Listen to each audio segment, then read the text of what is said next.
We composers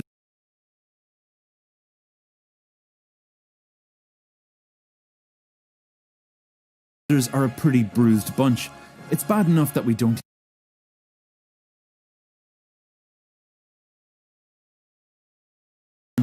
It's bad enough that we don't even have a good name for the have a good name have a good name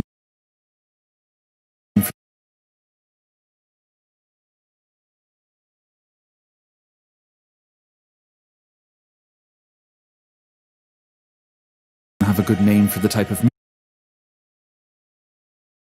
the best we can think of is the oxymoron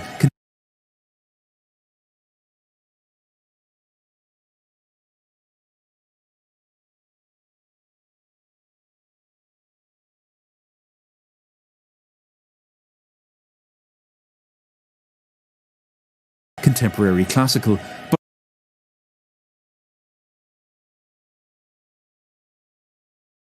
contemporary classical, but on top of that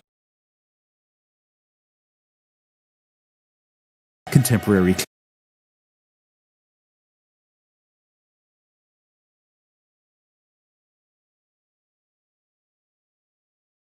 contemporary classical, but on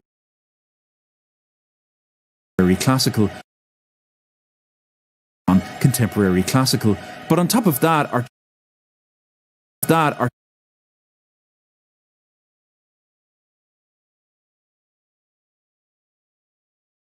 choice of notation software has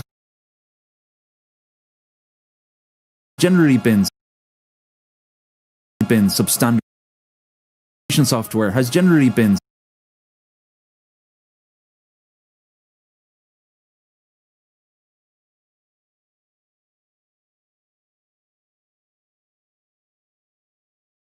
substandard and expensive, and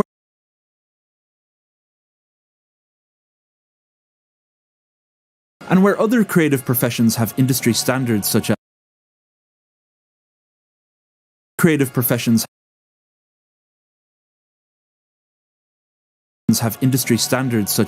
Photoshop, AutoCAD,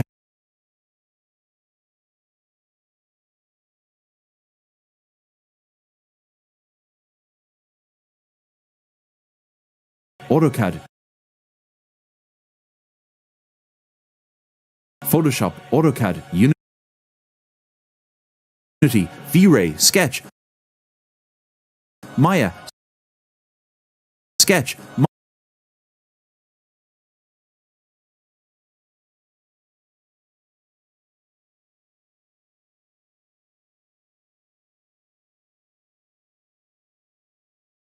Maya, Cinema 4D, Premiere, After 4D, Premiere, After Effects,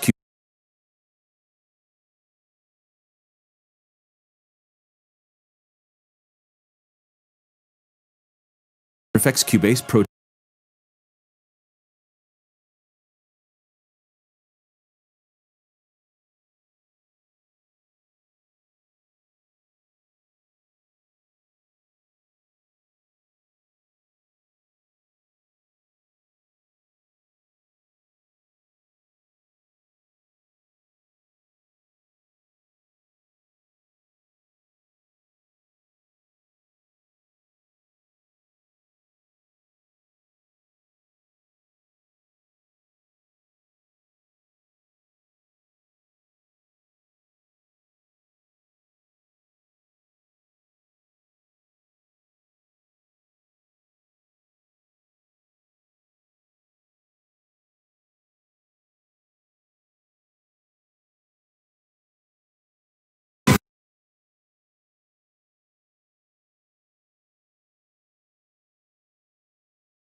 Premiere, After Effects, Cubase,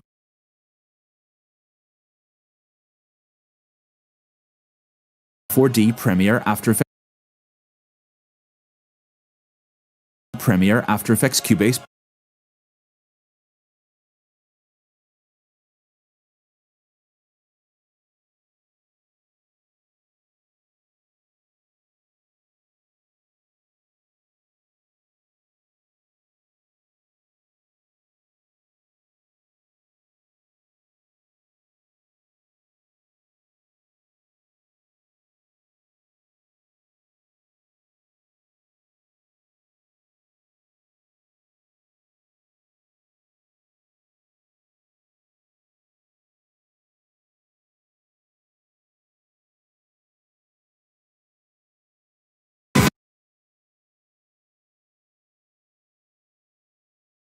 Maya, Cinema 4D, Premiere, After Effects,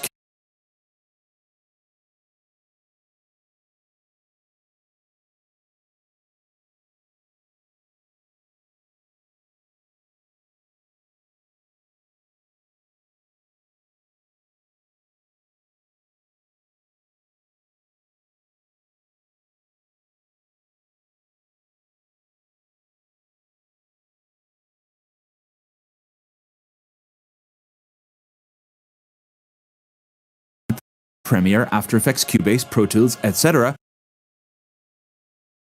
4D, Premiere, After Effects, Cubase,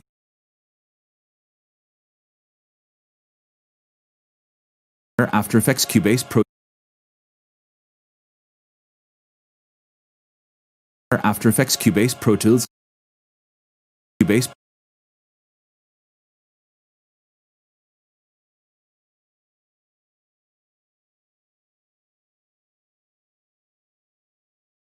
Effects, Cubase, Pro Tools, Pro Tools,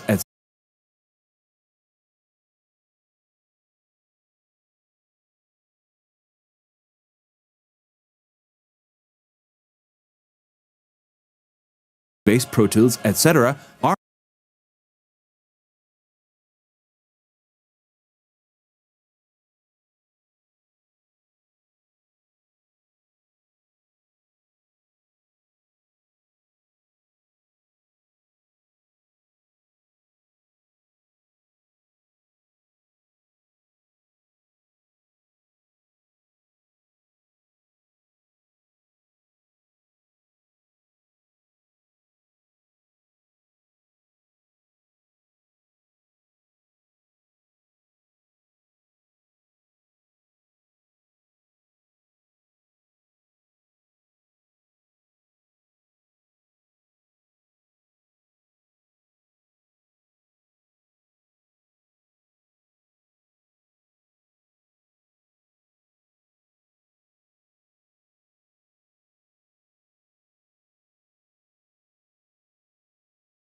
are our industry standards are still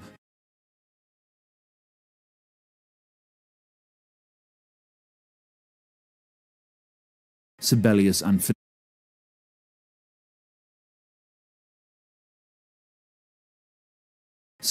and Finale. And after I released my video about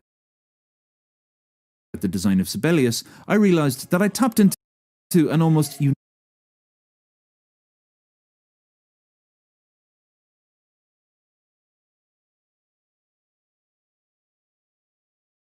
unanimous frustration with the existing offerings, a shared pain felt across the world of modern composition, and I've been a shared pain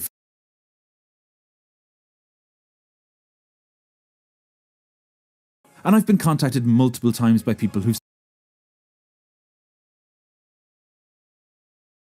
said that they prefer to write scores by hand because the existing offerings are just too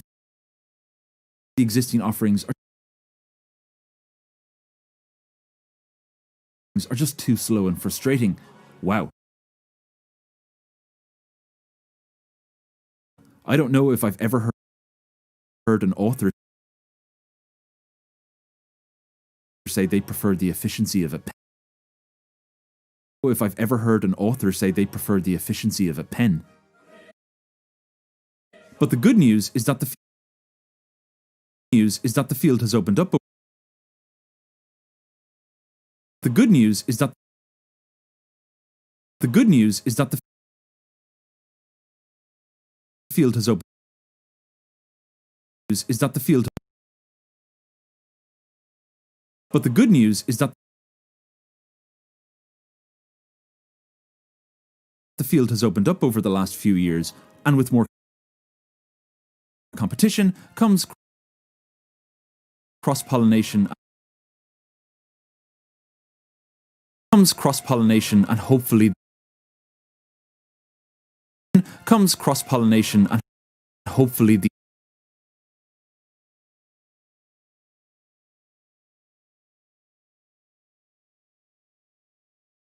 comes cross-pollination and hopefully the incentive for everyone to do better, you would hope.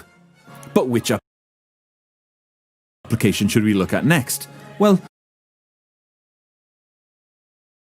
to figure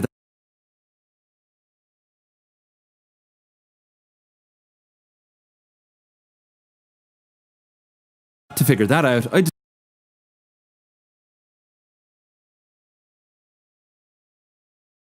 decided to put it to a YouTube poll, and man was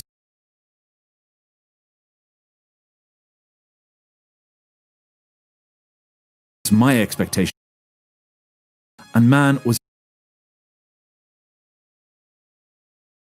Was my expectation way off?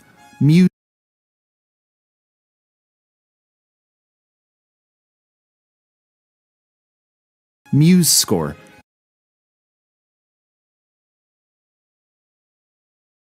By a country mile. Really?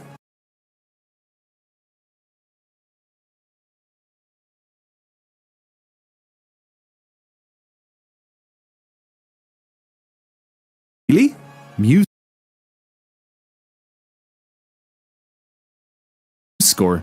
Well, it has a pretty strong following, especially among younger audiences with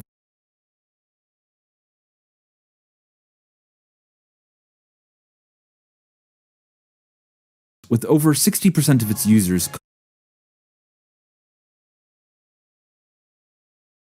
coming in under the age of 24.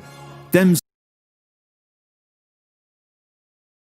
some good demographics, and its feature set isn't quite as lightweight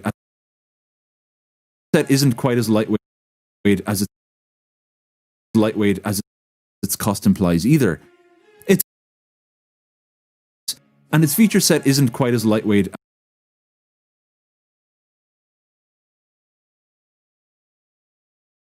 as its cost implies either. It's also accompanied by an impressive online score sharing application, and just looking through it,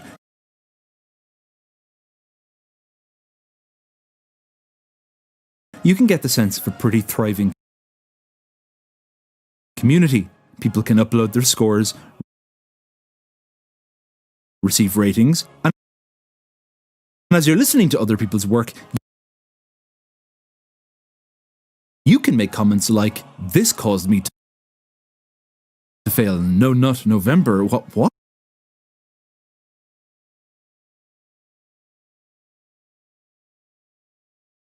November? What?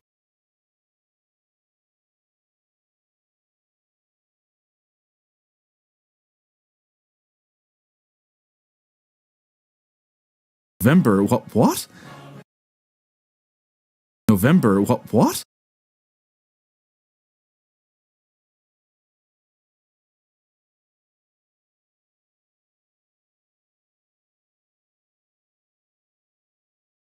November? What? Not November. What?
What?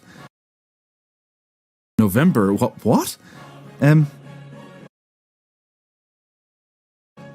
Uh, uh.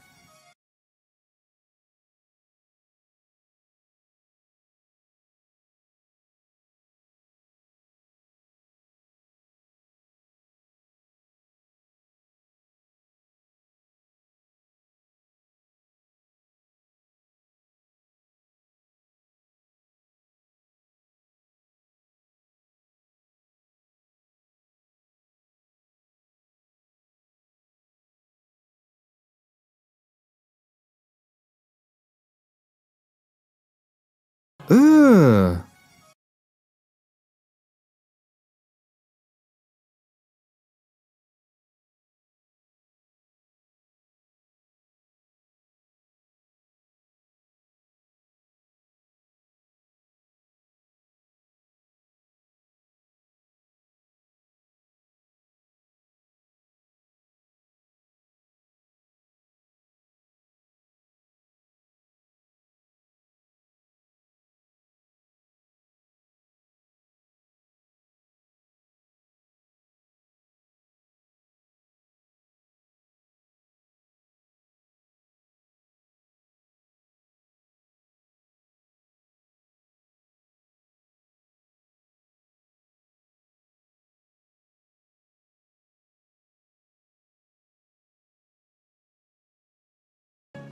Uh.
Not November. What?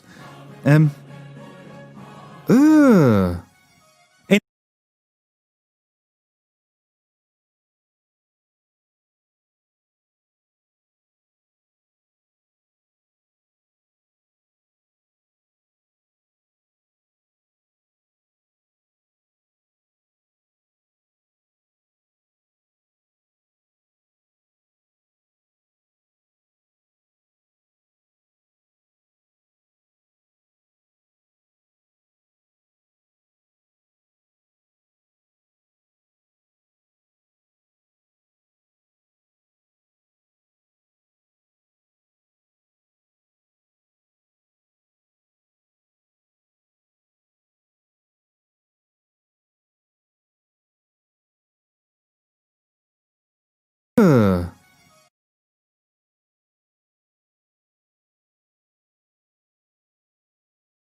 Anyway,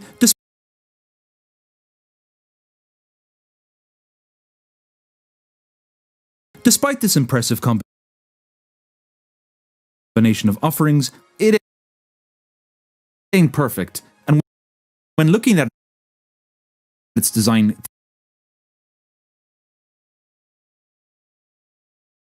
three things immediately jumped out at me, and these will be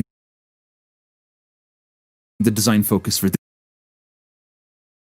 this video: the practical value of visual style, the importance of getting your navigation right early, and most importantly for a notation app, how the tiny details really matter. Now, through the course of this video,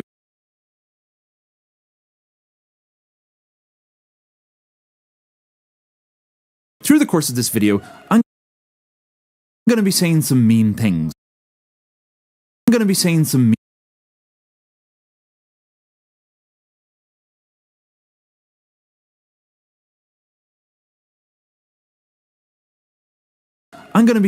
mean things. I'm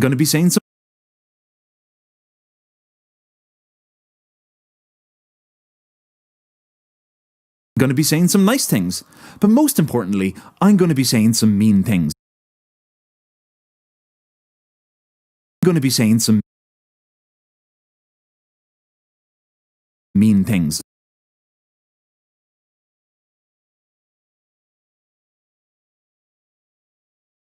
I'm going to be saying some mean things. Sorry. Fair things. Yeah.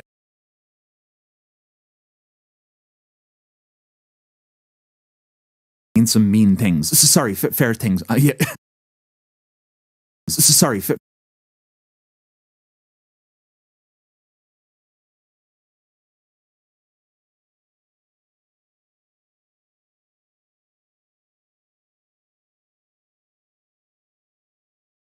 Fair things. Yeah.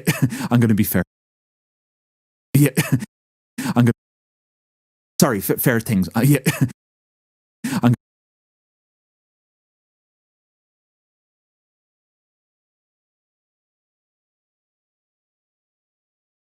Yeah,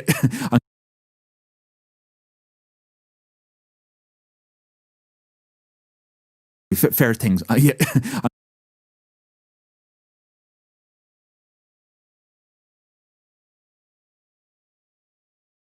I'm going to be fair.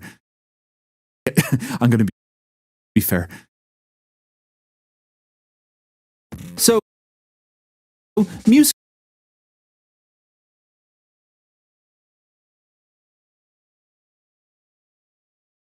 MuseScore is the brainchild of Werner's brainchild of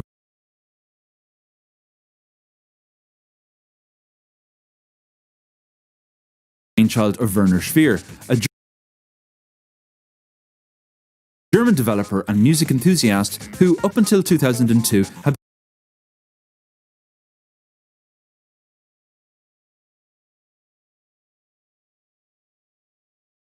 had been working on an open source sequencing app called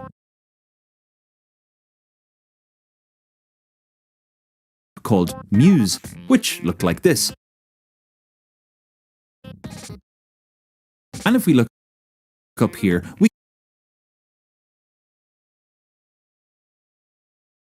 we can see what I'm guessing is the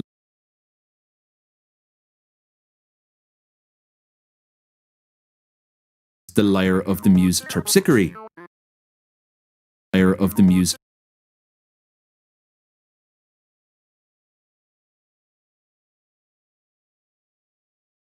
The lyre of the Muse terpsichore. Cute. My muse is Shostakovich. Look.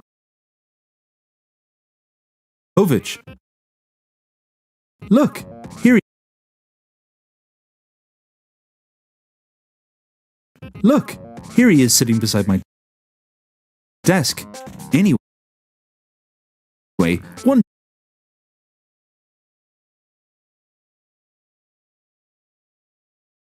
one day, as Werner was working, the lyre began to glow, and as he looked on, terpsichore appeared before him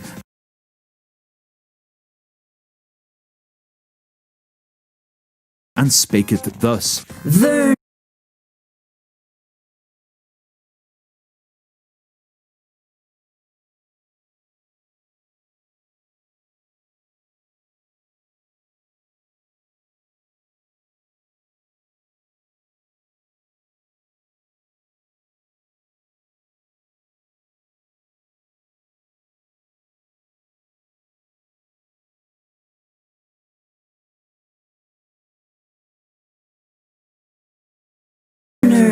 Do you not think that there already exists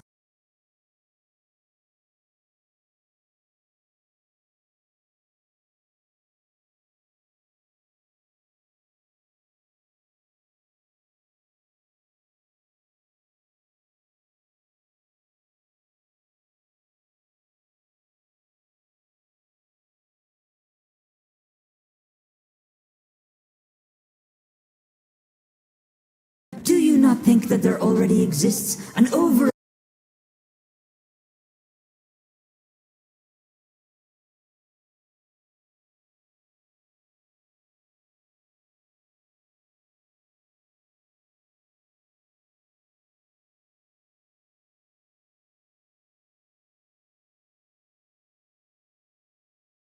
an overabundance of audio production apps? Is it not in fact the case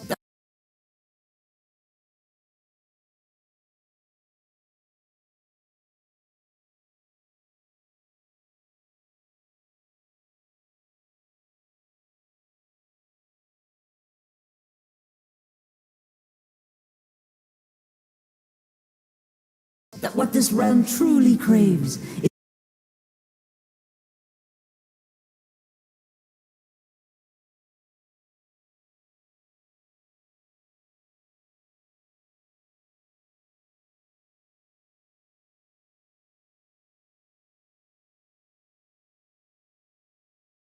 is a digital notation app free of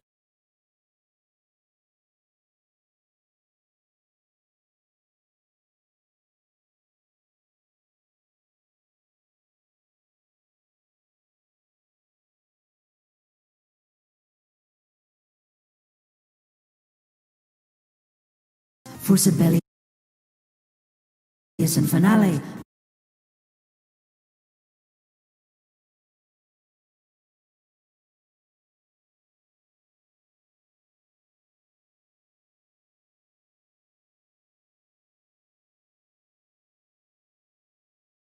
Have of late fallen under the malign influence of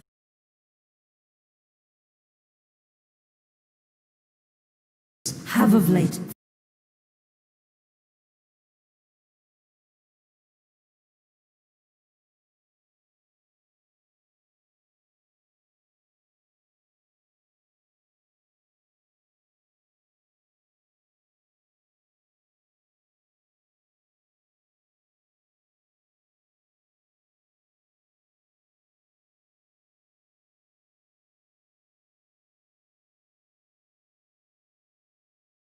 fallen under the malign influence of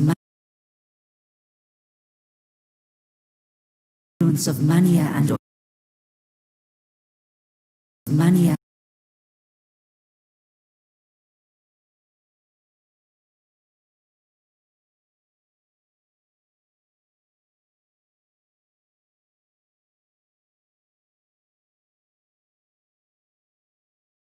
Fallen under the malign influence of mania and oasis.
Fallen under the malign influence of mania and oasis, and those who study the ancient art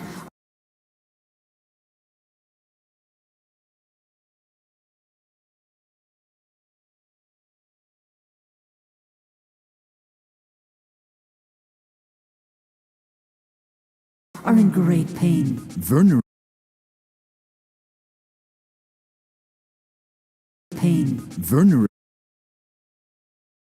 Pain. Werner agreed that this was in fact the case. And Werner agreed that this was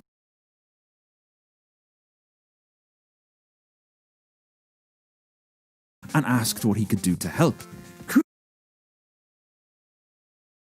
Create an alternative for me, descendant of Pan. Alternative for me,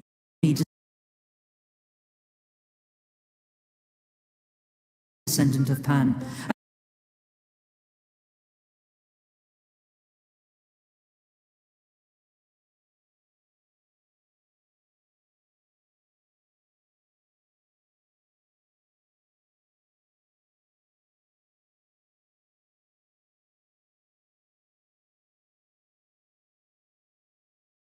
And make it free. Free for the people.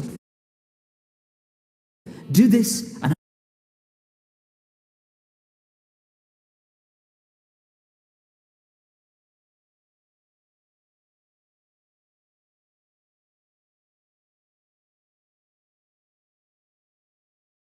and I shall shower you with riches. And so Werner became inspired and shed a single tear, and in that tear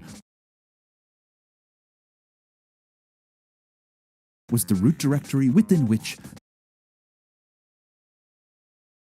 MuseScore was born. And to join him,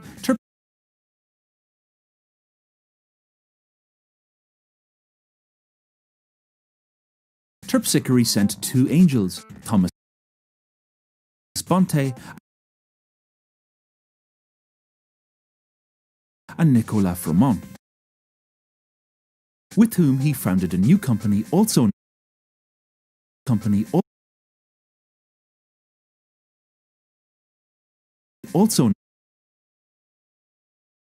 named MuseScore.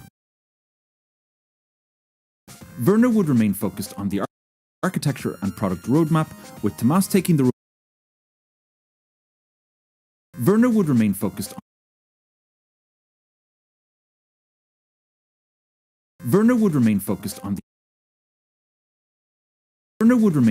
on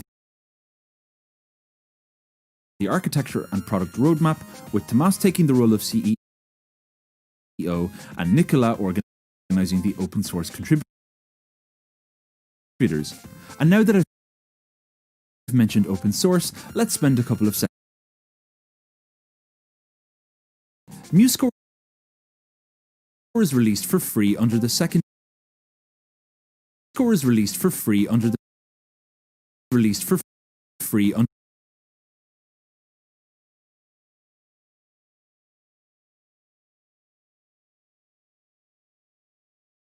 MuseScore is released for free under the second GNU General Public License, commonly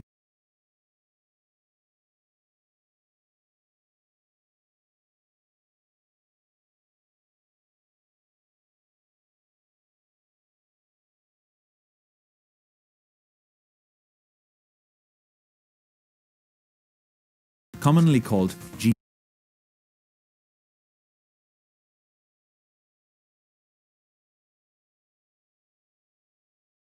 GPL2. This is interesting because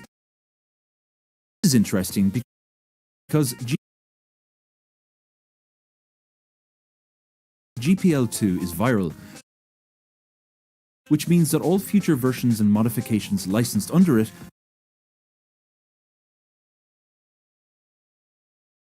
must remain that way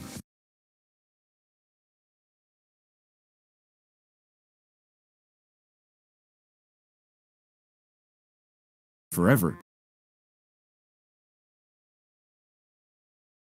So, once GPL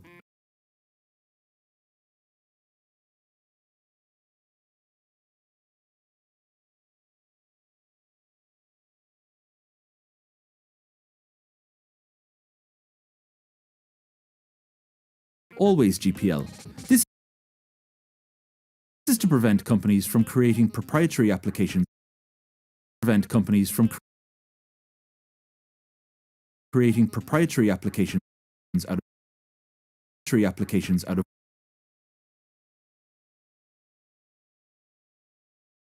out of open source projects, benefiting financially from the free work of others while closing off access to the source code. And due to this restriction,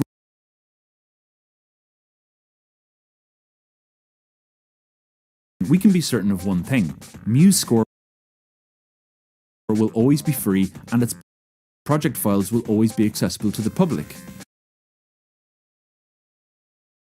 And its project files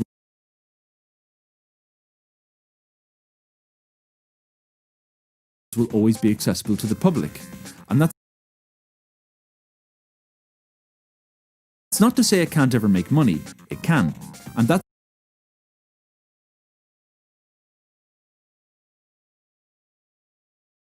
it can. And that's why it was acquired by the Russian-based company Ultimate Guitar and that's why it was acquired by the Russian-based company Ultimate Guitar in February. Russian-based company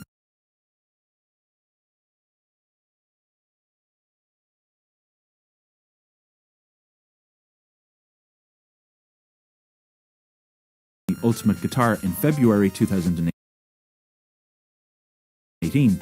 So now its home is in Russia. Hold on a second. Hey, Shosty. MuseScore has moved to the mother country. What do you think of that? I like it.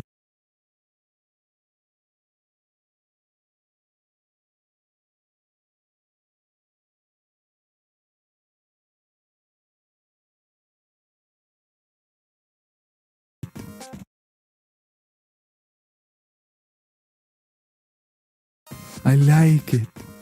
So before we go any further,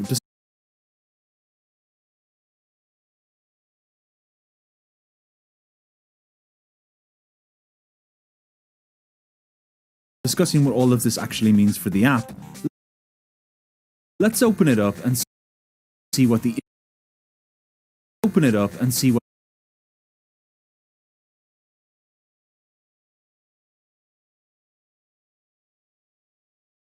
inspiration. Oh, sorry.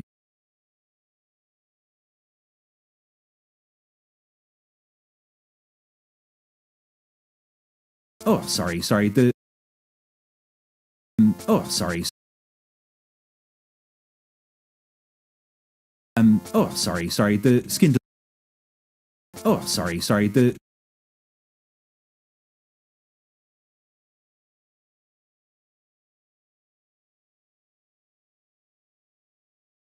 skin doesn't seem to have loaded. Sorry. The skin doesn't seem to have loaded. How embarrassing. Let's just close that down and try it again. Oh. Oh. Oh. Oh. Oh. Okay.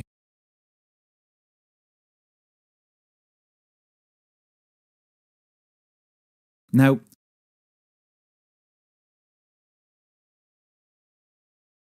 I'm being completely honest here.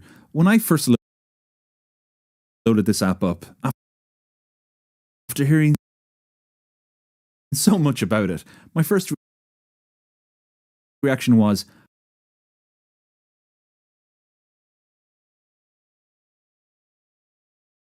are you? This almost instantly communicated to me that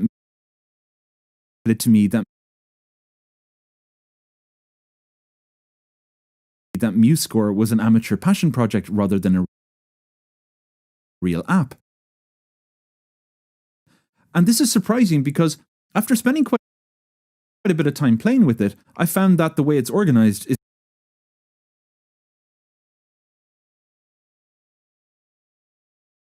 is actually really good. But we'll get to that later. As it stands, the app looks like a dog's dinner. Well, that's my opinion anyway. I mean, what do you think, Shosty?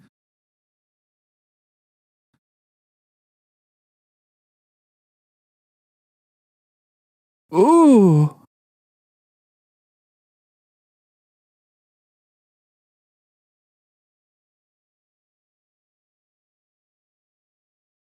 Ooh.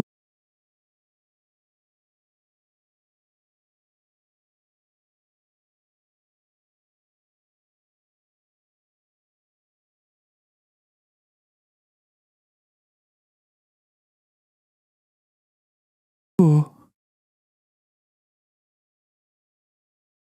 Ooh.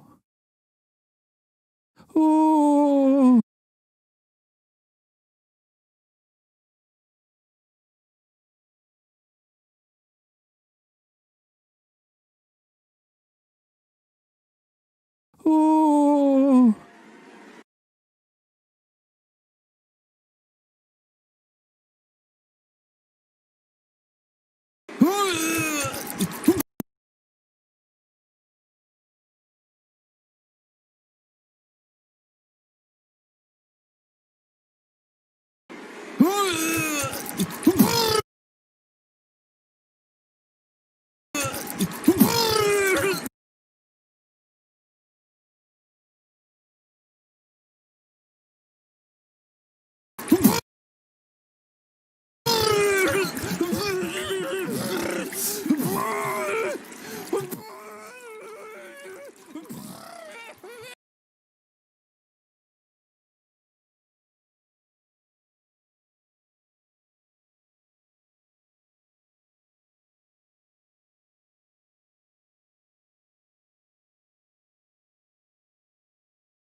So that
So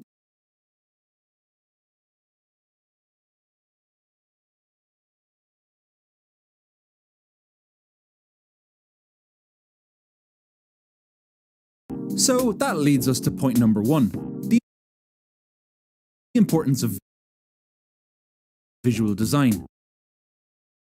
Now, I sometimes find myself working on a project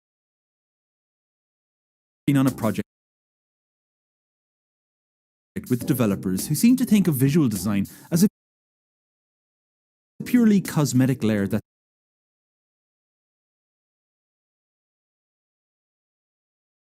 sits on top of functionality, a sort of beauty tax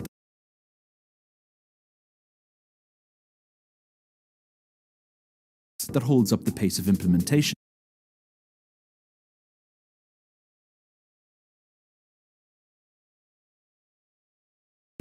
And don't get me wrong, I've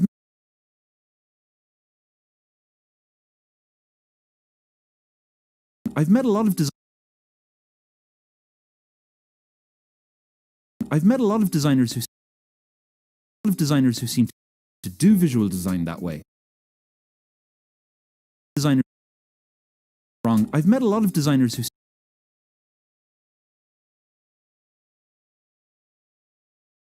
seem to do visual design that way, but they shouldn't, because when not focused on sales, which I'll talk about, visual design should always be in service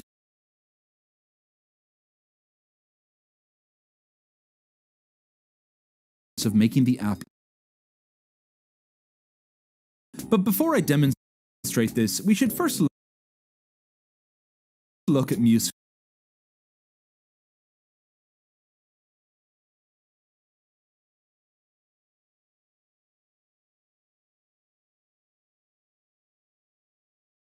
And ask, in what way is it ugly? Well,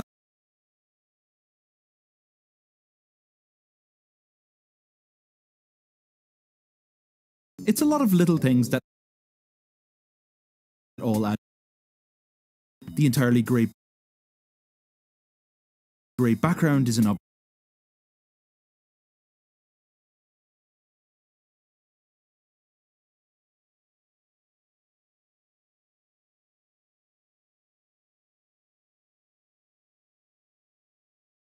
obvious first issue, and the use of color is pretty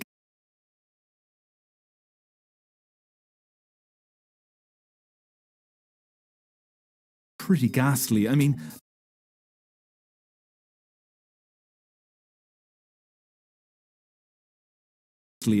look at this font selection. I've never seen default red, black, and turquoise. I've never seen default red, black, and turquoise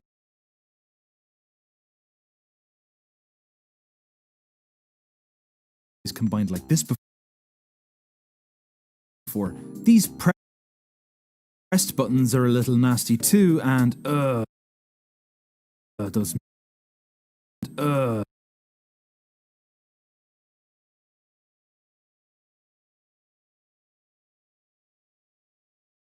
mixer controls look like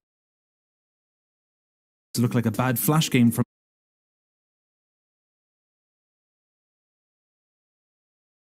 those mixer controls look like a bad flash game from the heyday of Newgrounds.com. And then there's the iconography,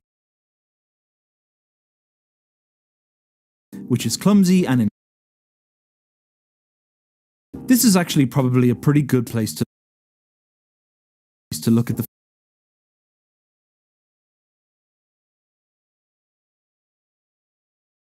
actually probably a pretty good place to look at the functional importance of visual finesse. So iconography is the first cousin to typography, which is probably the most specialized of the graphic disciplines. And like a font, an icon set needs to be carefully considered so that it can be read easily.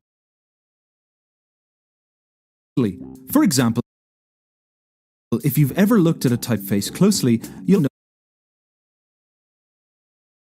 For example,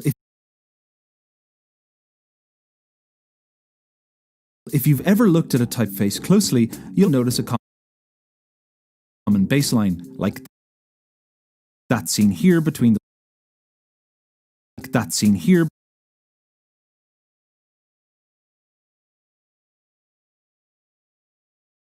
between the lowercase u and the lowercase I.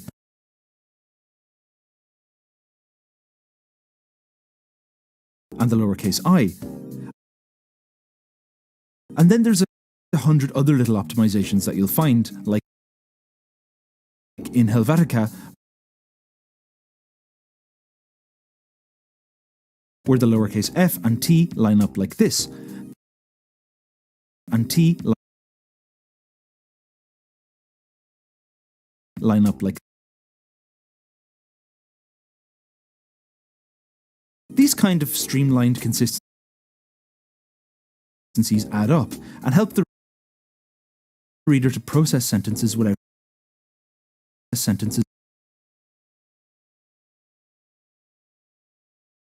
getting a headache. Don't believe me?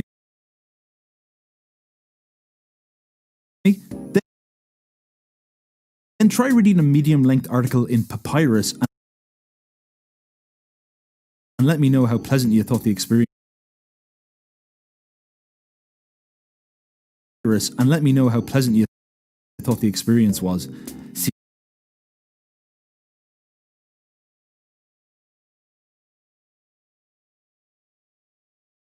Seriously.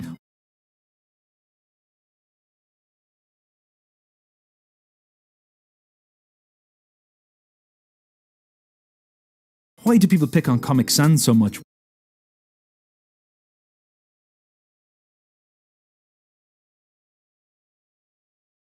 But anyway,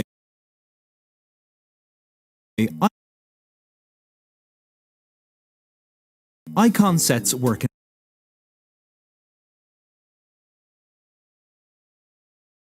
You want to pay attention to the small details because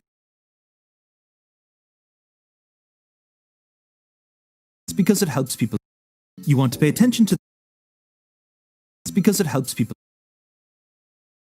navigate. Visual awkwardness requires the brain to have to spend extra time. Awkwardness requires the brain to have to spend. Requires the brain to have to. Requires the brain.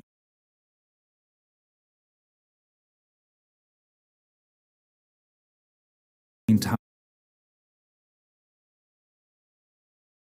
to spend extra time interpreting what it's looking at and extra time interpreting what and can make for a frustrating experience, especially when working for long periods where you're constantly scanning left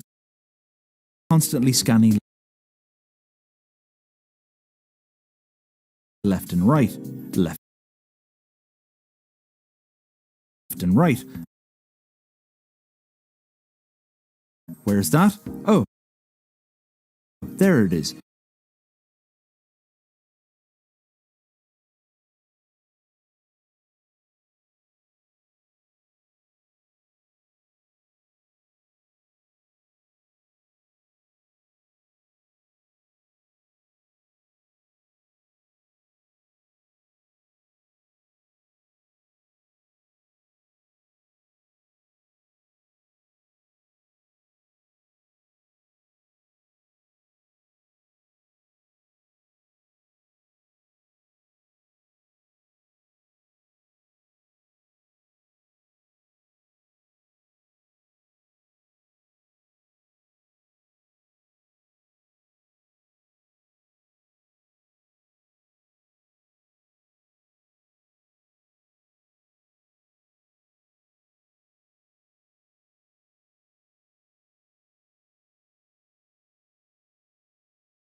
Oh, there it is.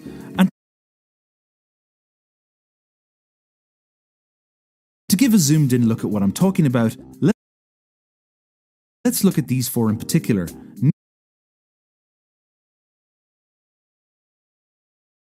New, open, save,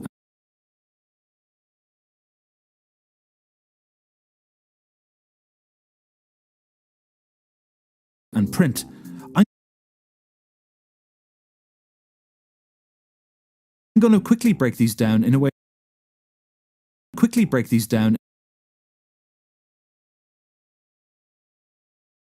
that some might think is a little.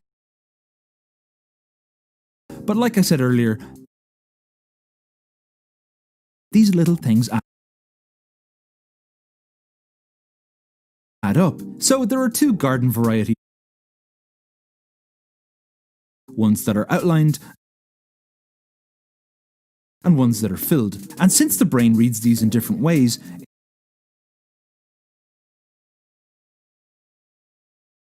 here it's a good idea to choose. Here there's no consistency, with two being outlined and two being outlined.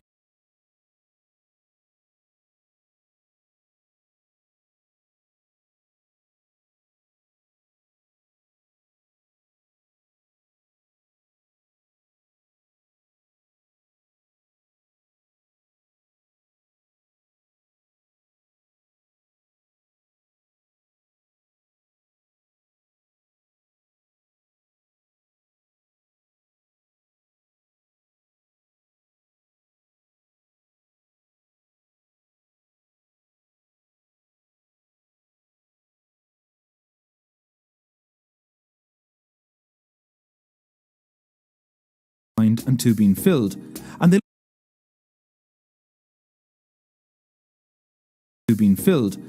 look like they've come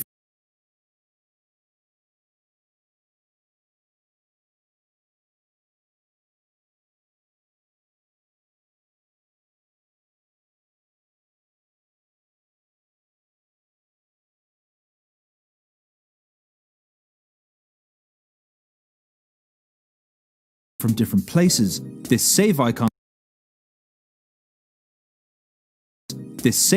looks like it came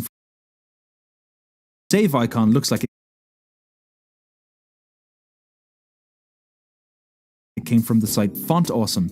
Let me just paste it in here to check.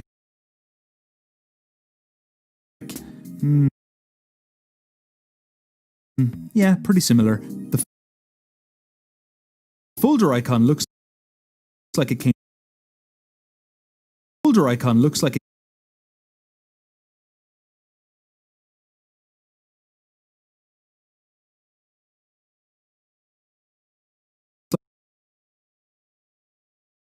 it came from Font Awesome 2, only from a completely different set. Yeah.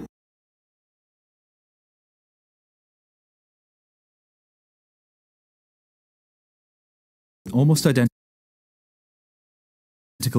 If I dig around enough, I'll probably be able to figure out where the other two are from, but it doesn't matter. The problem here is that the inspiration is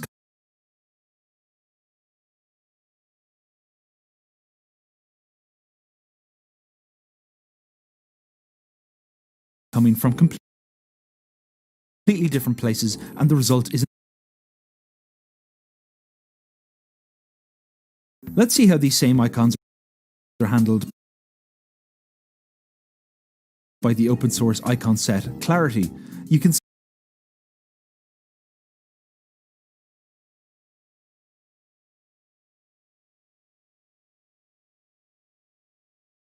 Clarity. You can see here that they've matched up. You can see here that they've You can see here that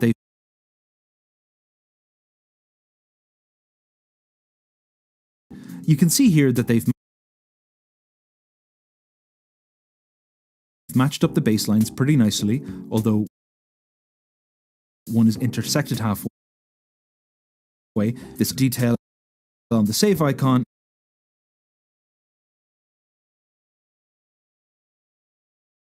is in line with the negative space on this print icon.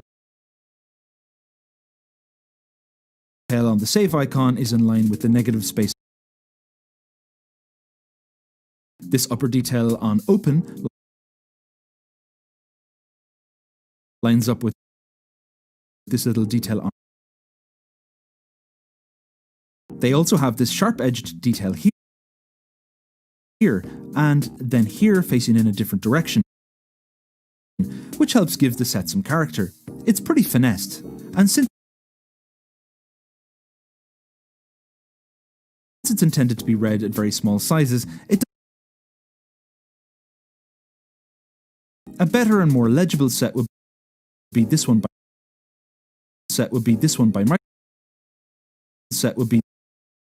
legible set would be this one by Microsoft called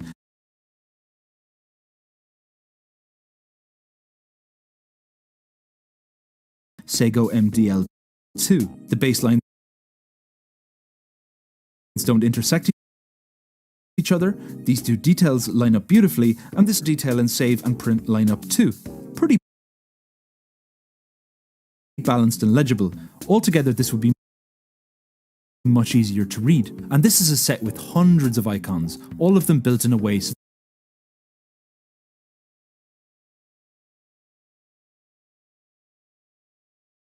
that they can be easily read side by side, no matter what ordering. Now back to the MuseScore set. The top as well as the baselines are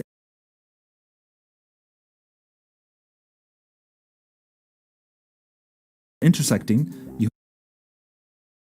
have negative space here, which is a different stroke height that doesn't line up.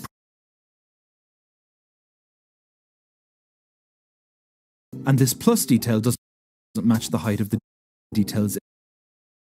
Detail doesn't match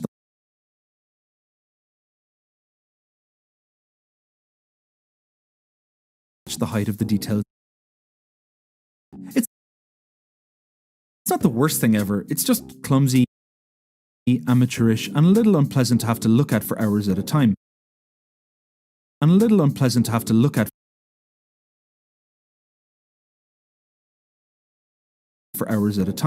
I wouldn't go as far as to say that these icons will make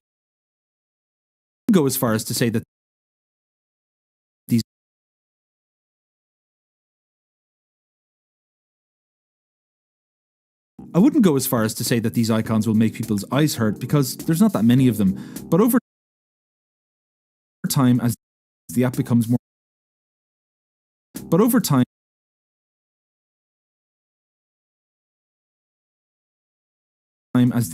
more complex and detailed, I'd hope that they begin to introduce some more consistency. Then there's color. Color is generally a good way of delineating between elements. For example, in MuseScore, navy blue is used to mean something. However, it's very similar to the color used for these engraving markups. It makes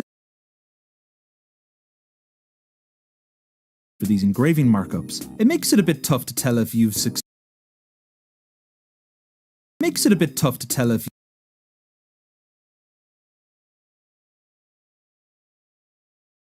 successfully selected something or not. And it confused me a little bit because there's another similar turquoise color being used.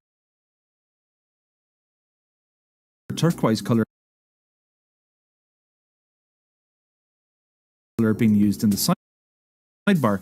Look, you can see that some text is turquoise and some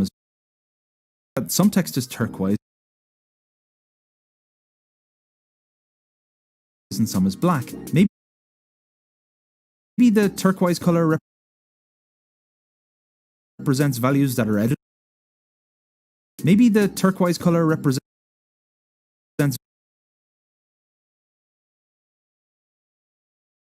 values that are editable. No, because if I edit something, the color changes to black instead. So in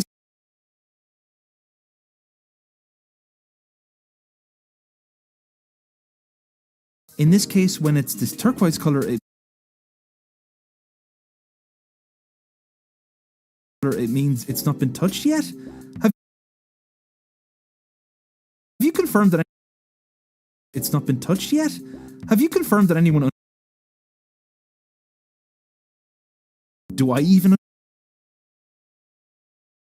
I mean, look here. Your tick box color looks like. I mean, look here. Your box color looks like this, but if I tick it, that color goes away. This, but if I tick it, that color. But if I tick it.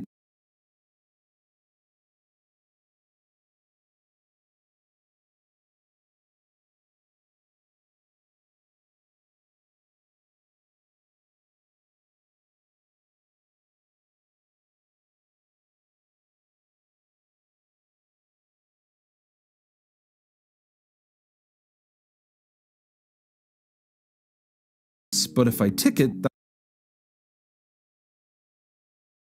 that color goes away. And if I press this reset thing, the color comes back. But hold on, I mean, if I click this note, all these values back. But hold on, I mean, if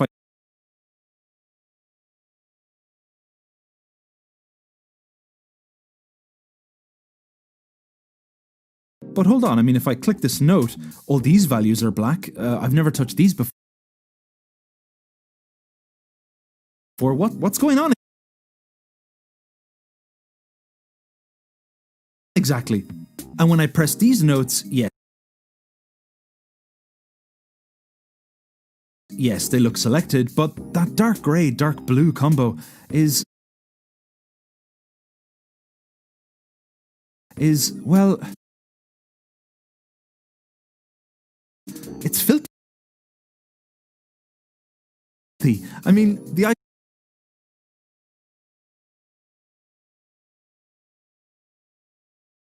icons,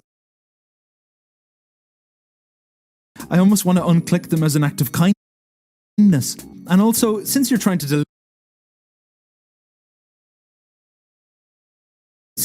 delineate stuff, there's a preponderance of icons and buttons here, which are slightly difficult to distinguish from each other. A bit of color could potentially be useful here, and hold on.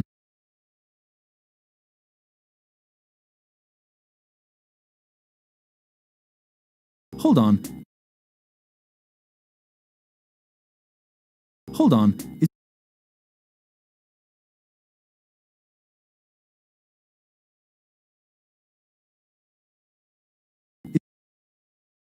Is that a tick box with a reset button beside it? So if I tick it, I can now have a second way to untick it.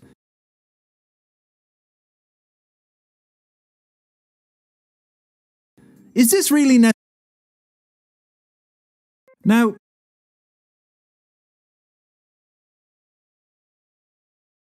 As I mentioned earlier,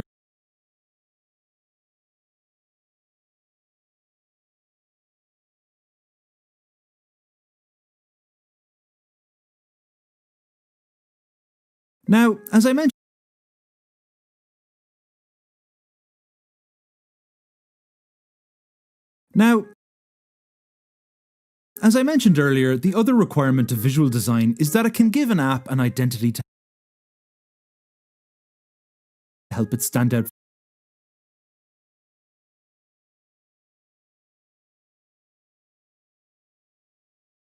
which in turn makes it easier to market. One core part of this branding is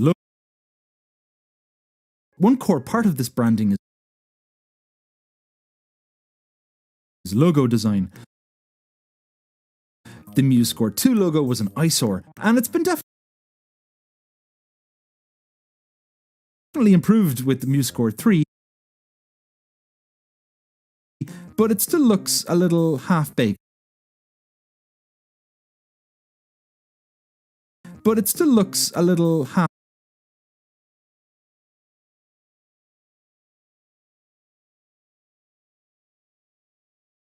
Half-baked. I mean, look at the Dorico branding.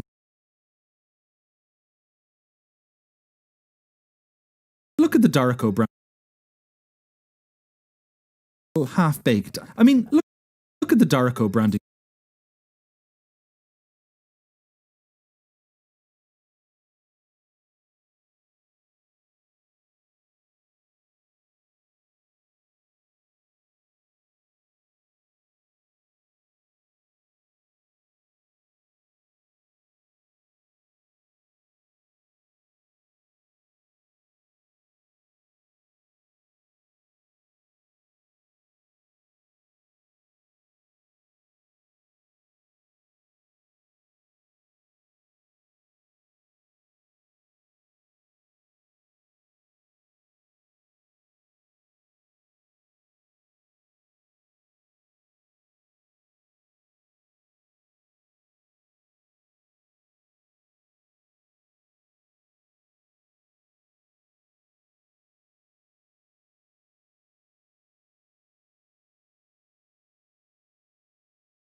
I mean, look at the Dorico branding for comparison. It's not amazing, but it's nice.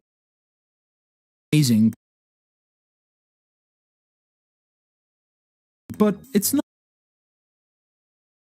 got this little D with the inverted note thing. That's neat. With MuseScore, you have this fermata mark floating over the letter U. I mean,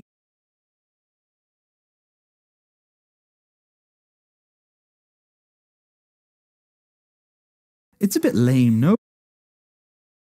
It might just be me. I'm trying to figure out if there's really something clever being implied here, but I'm trying to figure out if there's really something. Trying to figure out if there's really. But a fermata?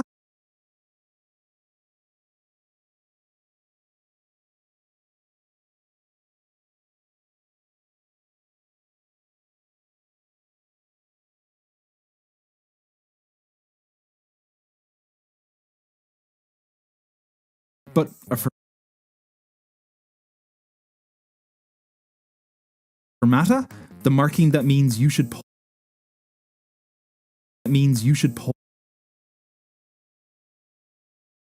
pause for an unspecified.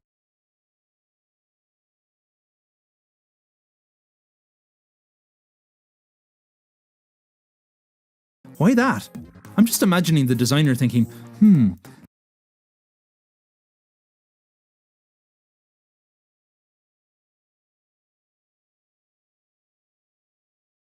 that U looks a little bare. It needs something like, no, we can't use that. We need some sort of music-y type thing. So, yeah, that looks kind of.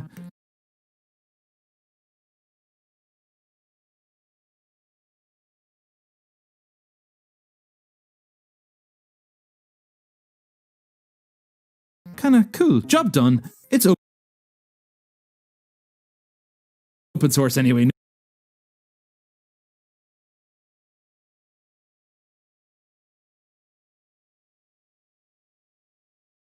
No one's expecting anything nice. Also, why is it an MU and not an M? Also, why is it an MU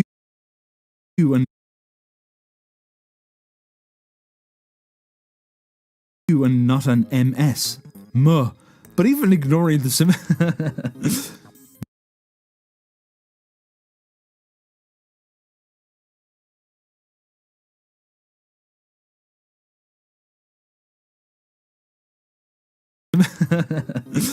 Muh.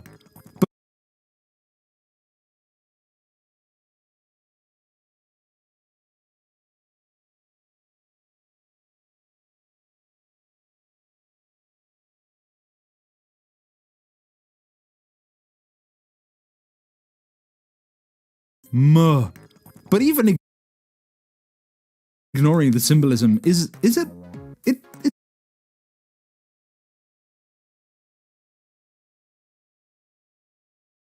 is it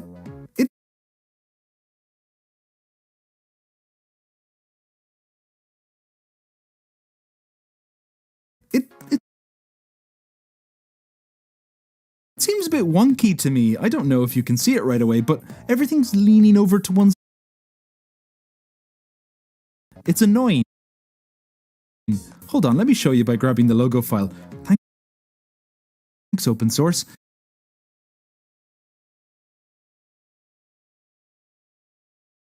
See the way the M is angling slightly over to the right? The way the M is angling slightly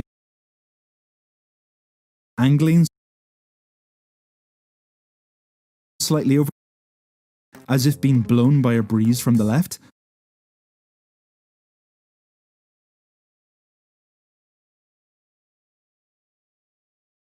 No? Okay, let me cut it out and invert it. Now if I add a grid so you can see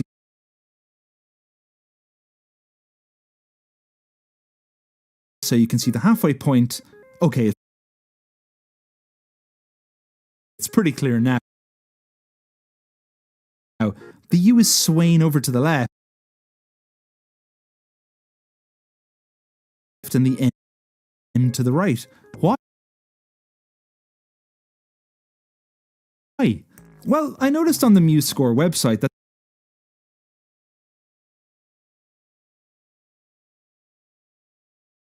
that this logo was inspired by Helvetica Neue. Really?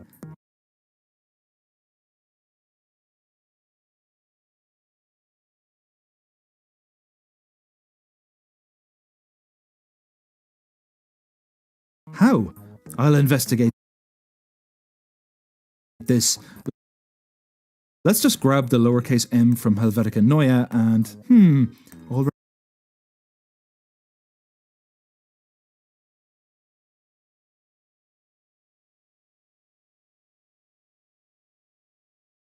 And, already looking pretty similar. I've a feeling if I just isolate that curve on the underside of this lowercase m and thicken it up a bit, and yep.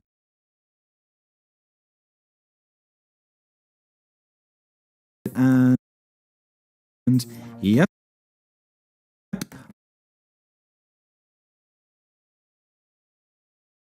I'm pretty sure I know how.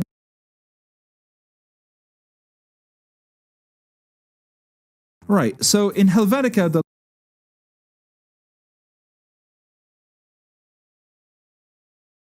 the lowercase m leans over to the side to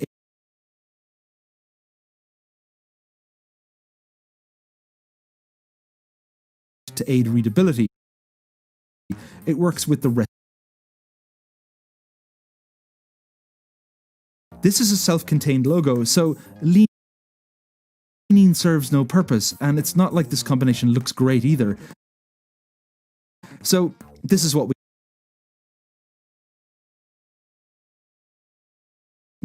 get. a bent out of shape M with a random fermata mark on it. It's just janky. This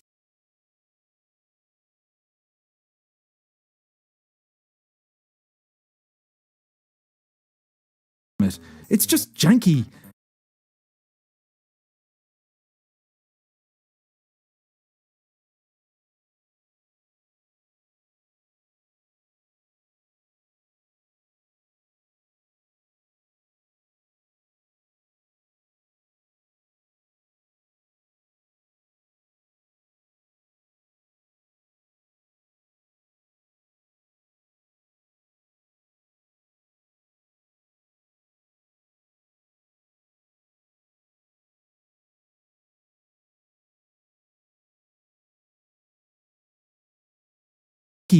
This is the face of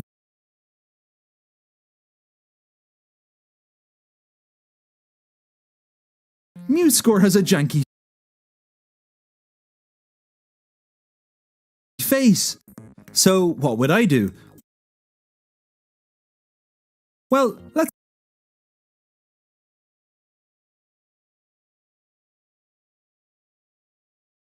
let's work on the assumption that I can't start again. So let me at least make a few tweaks. And looking at it, I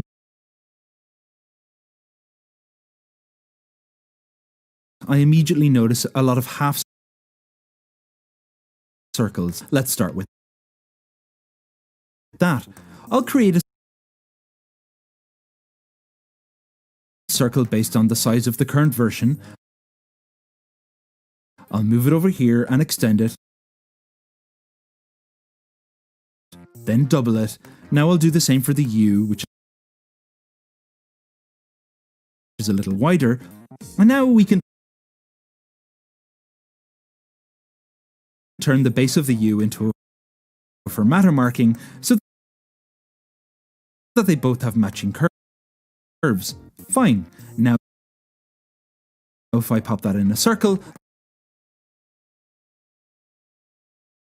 let's compare. And you might want to pause here to fully appreciate the difference. Pause here to fully. Here's the original on the left. Here's my version in the middle with the variation on the right. Now, obviously, this is all subjective, and you might think, I prefer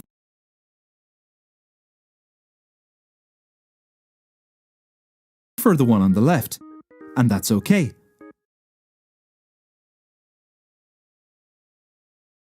It's okay to be wrong.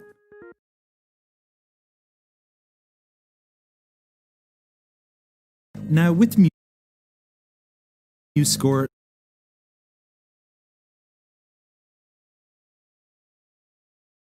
the lack of visual design finesse is evident, but that's not the case with the design of its architecture and navigation. That's not the case with the design. In this area,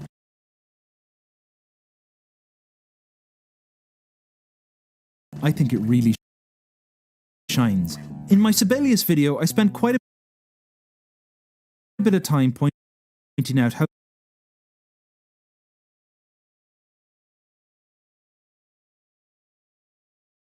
completely unintuitive many of the functions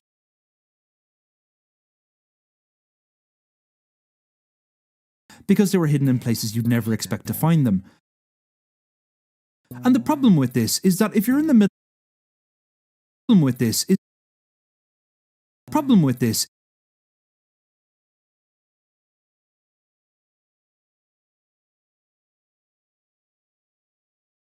is that if you're in the middle of writing some music, especially when you're in the zone, so to speak, it's immensely frustrating when you have to halt what you're doing in order to search around to find something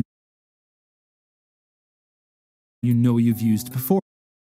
Or even worse, if you need to down tools to go in a down tools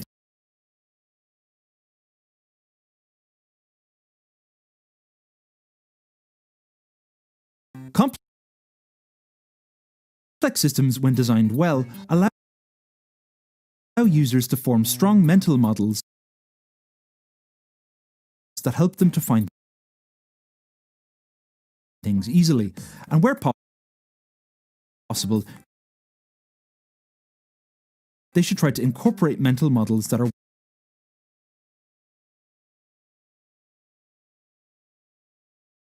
widely used.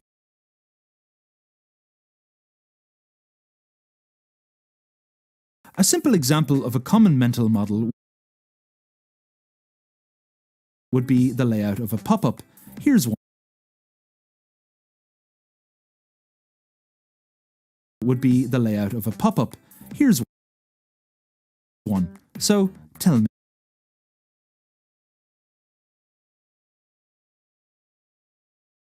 me, how do you close it? See?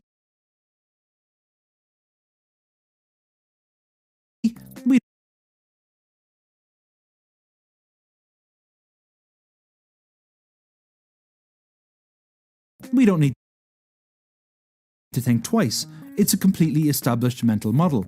You go midway up the left-hand side, click on the double arrow, and slide down the pop-up switch. And when you think about it like this, where do I and slide down the pop-up switch? And when you think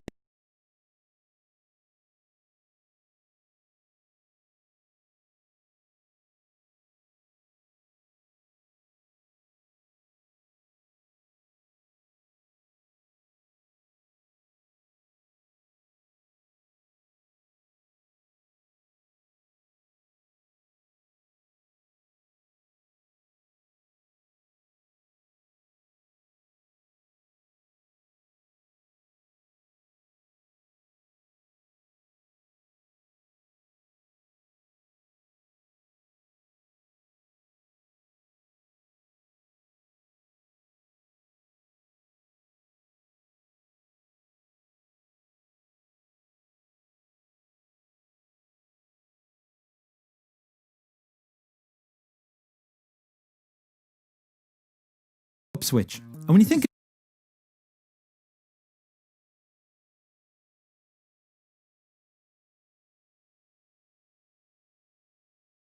would be the switch. Arrow and slide down the pop-up switch. And when you think about it like this, where that's when you can see the problems with the Sibelius model. It's hard. You can see the problems with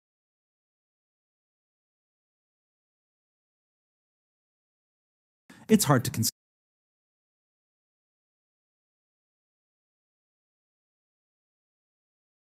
conceptualize. If you want to add a marking that you don't use very often,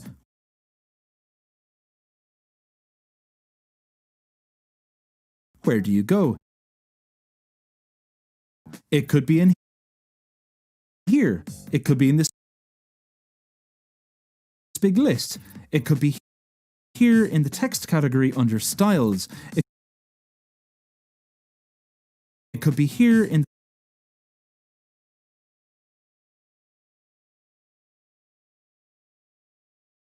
the it could be in this widget. It could be buried under one of the two different right-click menus, or it could have a unique place on the ribbon, like the guitar diagram seen here, or brackets in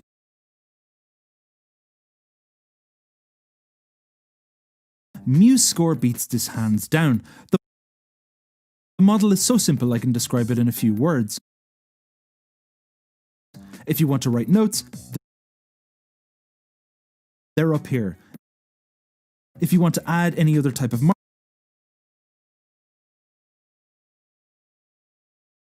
and if you want to move or alter something that's already, the options will be here in the right panel. That's it. You now understand.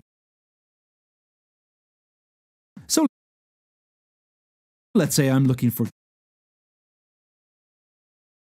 guitar diagrams. Because I have a strong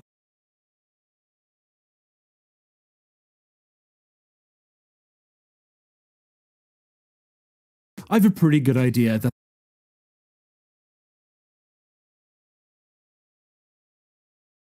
that the options are going to appear. This is the kind of intuitiveness that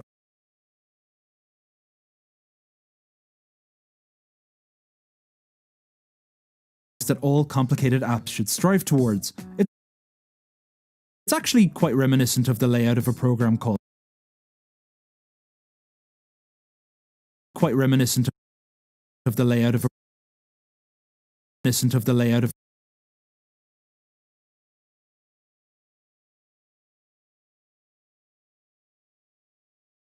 of a program, which is also really easy to. What's more,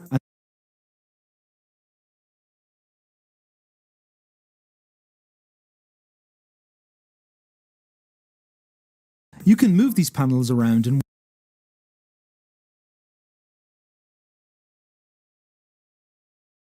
whatever order you want. You can make them wider, and if you don't like clutter,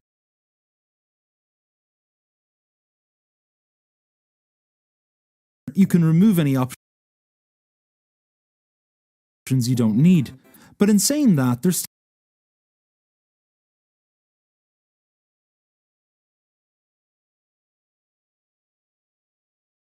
also really. But in saying that, there's quite a bit of clumsiness strewn around here and there. That needs cleaning. A bit of clumsiness strewn around here and there.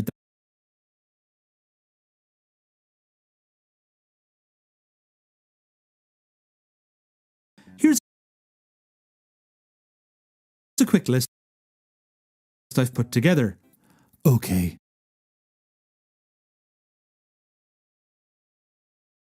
Are you ready for the pain? Right, first off, you see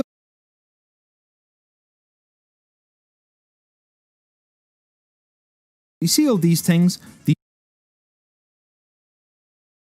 These blue UI elements, frames and hidden objects. Sometimes I want to temporarily switch them off so I can see how the score is going to look when printed. To do this,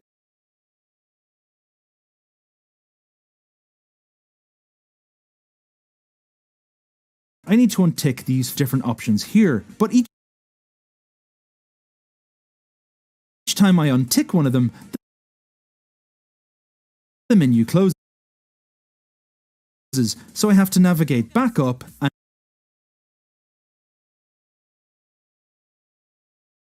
and open it back up in order to untick.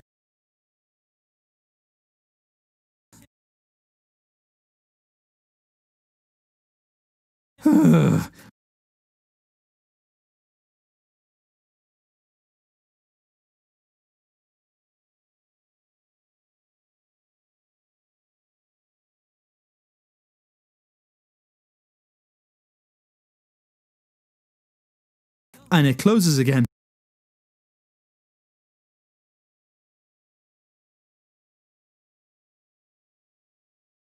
Okay, I'm done now. I can see it. I'm happy. And now I want to turn them all back on. So I have to take 4 more trips back to the view. Will you just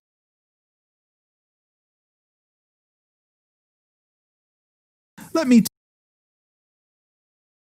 tick and untick what I want,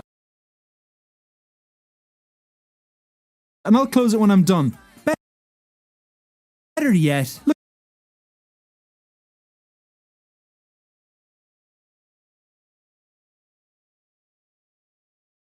look how empty the right-hand panel is when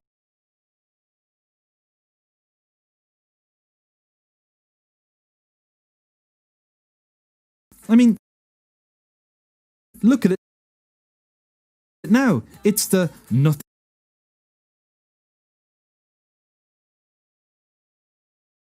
Nothing is selected panel.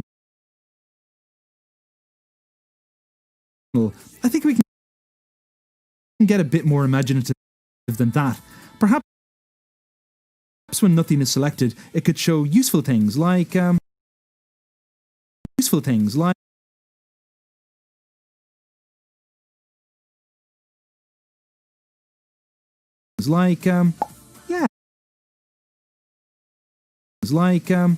yeah, yeah, oh yeah. Well, that's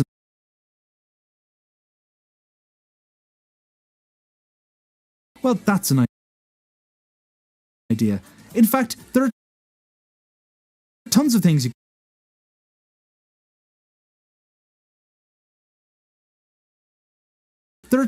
you could potentially put in here.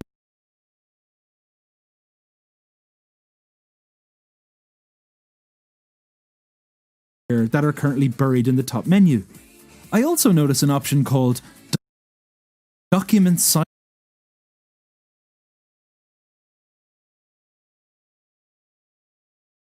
Documents side by side. Oh, maybe this is what I need. A kind of print. A kind of print preview. Oh no. No, it's just the same thing twice.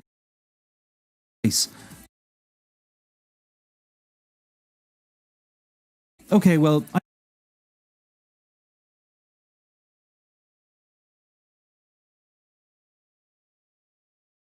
I don't want that.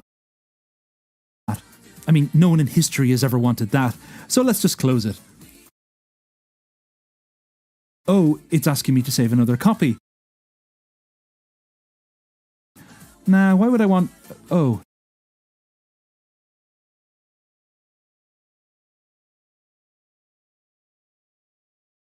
Oh, I've just deleted my entire project without saving. Remind me why I have an option to see the same document twice. I have an option to see.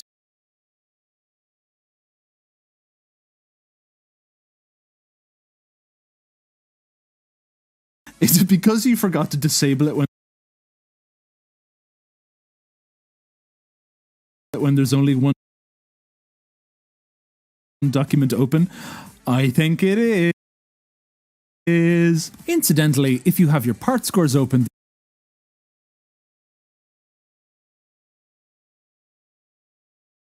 this is actually a pretty cool feature.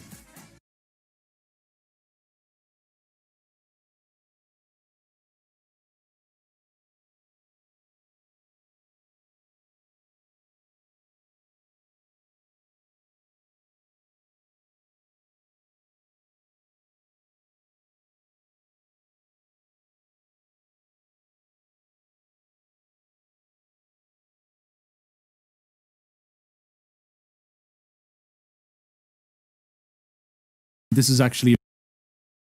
Now, this next one is insane. So, a very common thing in score writing is to want to change an instrument midway. Change an instrument midway through. An instrument midway through the...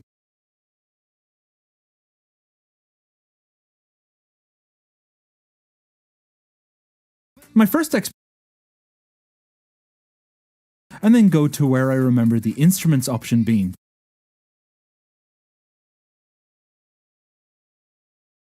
No instrument change option up here. That's okay though. Let's look around in the side panel. Not there either. Okay, so now I'm going to look more carefully through the left panel, and sure enough,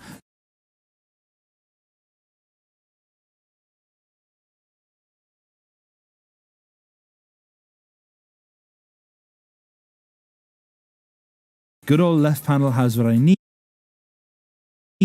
I love of you left panel. And now,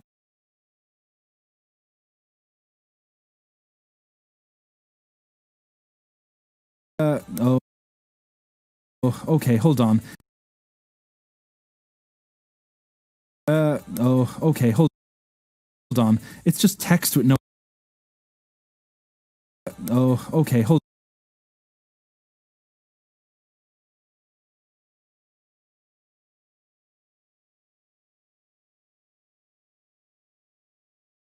okay, hold on.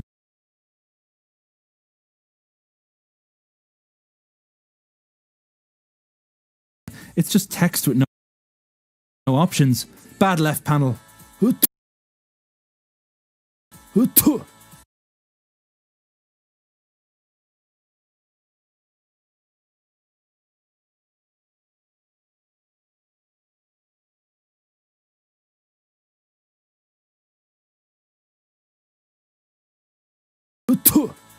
Okay, I don't know what to do now. Time to consult Google.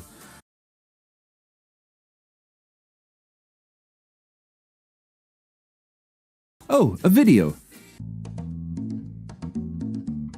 Yeah.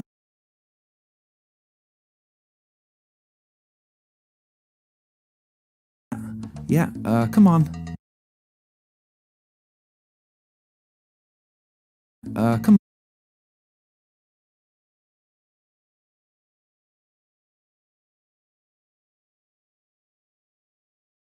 Yeah.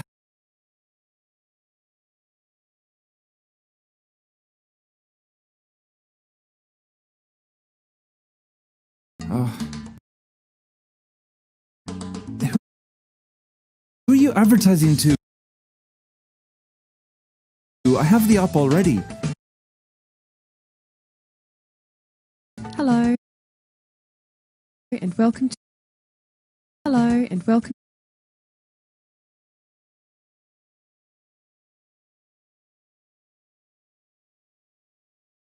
welcome to another quick tips video.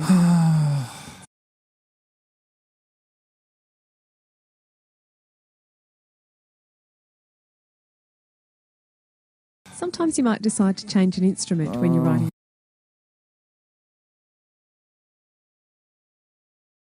Sometimes you might decide to change an instrument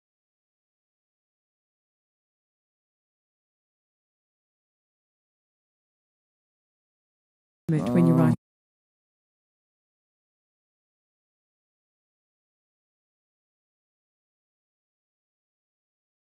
Sometimes you might decide to change an instrument when you're writing a score. When you're writing.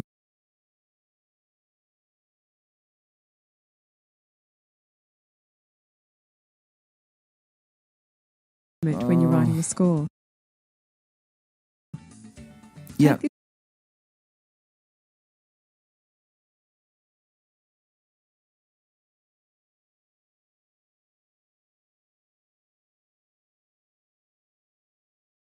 Bass guitar part for. Yeah. Take this bass guitar part for instance. Okay, let's just skip the video.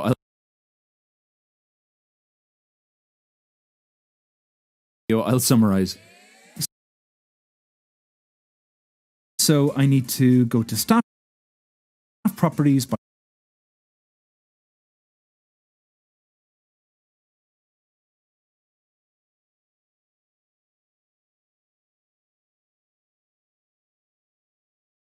right-clicking. Yeah, well. So I need to go to staff properties by right-clicking. Yeah, well, I guess the app is full. There's nowhere else this option could possibly go. So I go to the staff properties and then hit another button. Voila. Okay.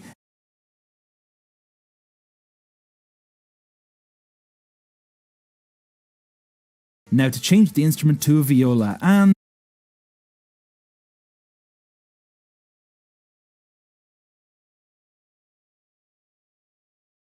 And, oh, you're kidding me. It's actually replaced the violin across the entire score. So, hold on. How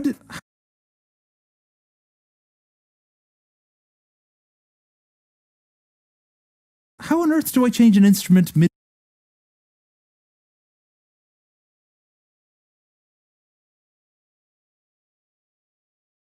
Right.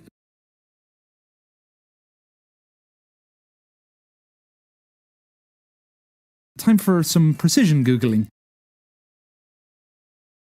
How do I change to a new instrument midway through the piece in MuseScore? I'm not holding out much hope for this. Okay, mid staff changes. Here we go. Okay. Wow, do I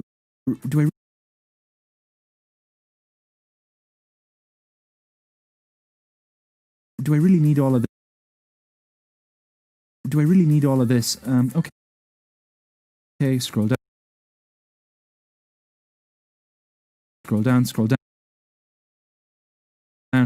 Here we go. Hold on. Are you serious? I have to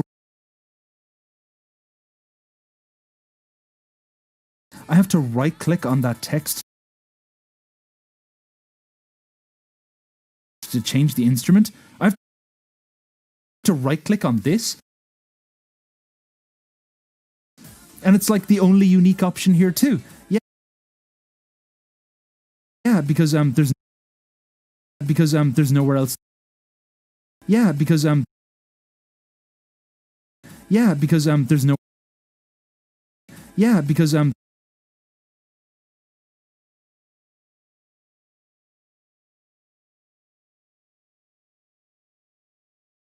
there's nowhere else this could. So I changed the instrument and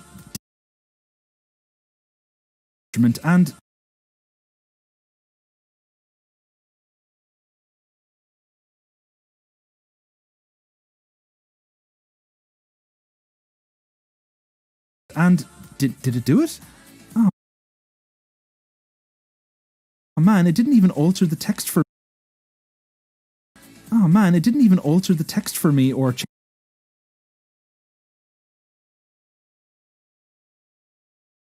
change the clef. So I have to do all that manually. What do you have? So yeah, as I subtly alluded to a few seconds ago,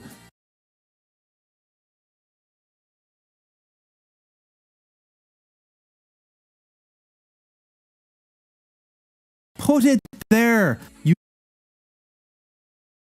let me change note heads and text values in this panel.